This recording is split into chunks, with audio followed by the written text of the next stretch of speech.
I'm going to spend my day at the Cinema Museum. Yeah!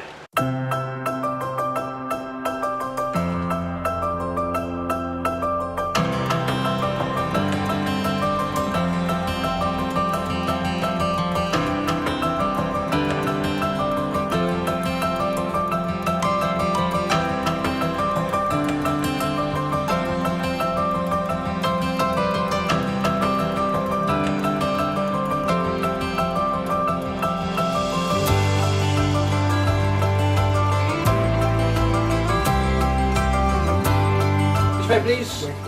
Short people at the front, tall people at the back.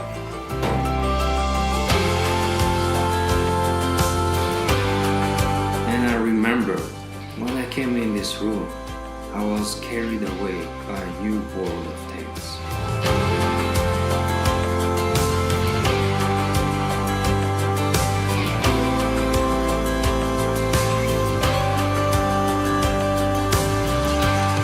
Like a place full of cheer, impatient to come back and stay until way too late at night.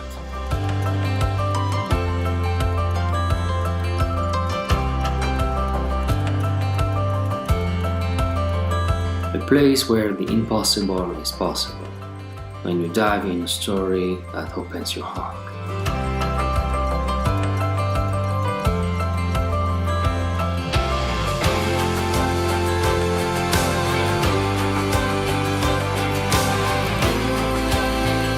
I was invited to discover all the stories hidden in these artifacts.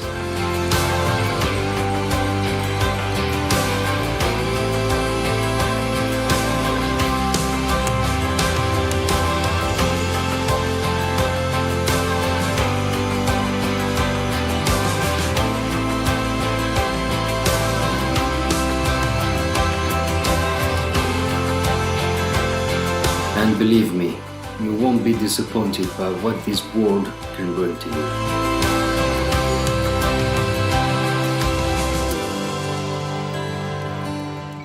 Well, I think that the cinema industry at the moment across the world is flourishing. It shouldn't, because of course they keep writing the death certificate of cinema, especially in the 50s and 60s with the coming of television. That affected the number of cinemas, and it affected the number of people going to the movies, as we all know.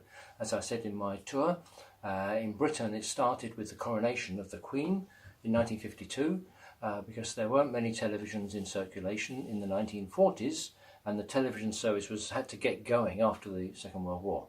But when it did get going, especially with the coronation, people went out and bought televisions, and suddenly there was a very, very profound effect on cinema attendances, but also the number of cinemas in Britain.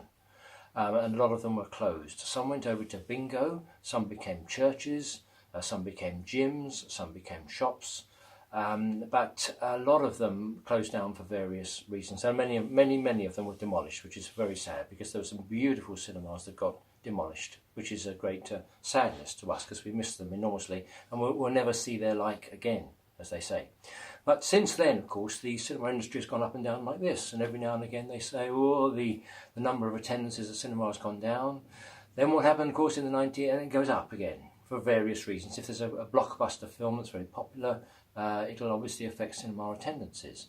But what happened in Britain, as it happened across the world, was multiplexes, where you had 10 screens in a single building, or 8 or 10 or 12 screens.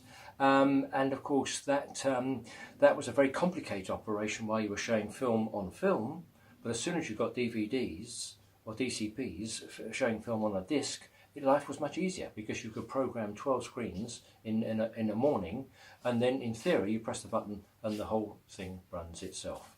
So that is where we're at the moment, is that you get multiple screens in a cinema. They're not very interesting buildings architecturally. They're not. They never pretended to be, because they're functional. And as you go into the auditorium, there's nobody there. There's no staff. You don't need staff really, because you're only there to see the film. Usually the sight lines are very good. The film is perfectly clear, but it's not quite the same experience as going to the cinema in the old days. But it's where we are at the moment. And of course, what has happened is that multiplexes have it resulted in cinema attendances still being very high. People still go to to the cinema, to multiplexes in vast numbers. And if you've got 12 screens and you show a couple of films with only 20 people in the room, it doesn't make any difference because the whole thing is running itself. There's no staff in the room. So in theory, the overheads are very low because you've got very few staff running the building. You've got most of the staff employed selling you your chocolates and your ice cream and your drinks.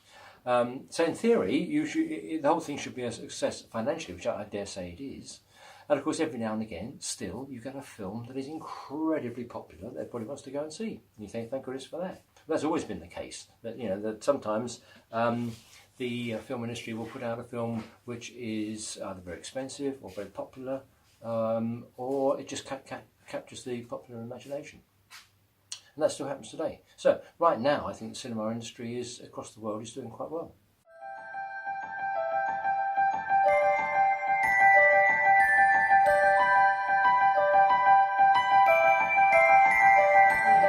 So I tried the guided tour at the Cinema Museum, and they had an incredible collection of artifacts, from posters to uniforms and many things, and projectors as well.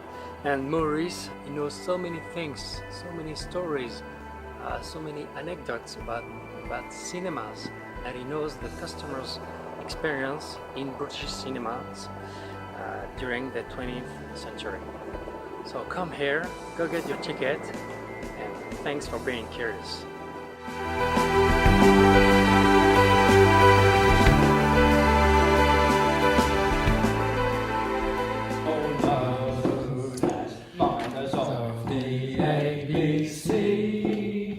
Every Saturday we'll line up to see the films we like and shout aloud if we like to laugh and have our sing song. Such a happy crowd are we.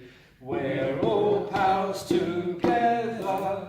The minds of the ABC. Da da da dum dum. Well done.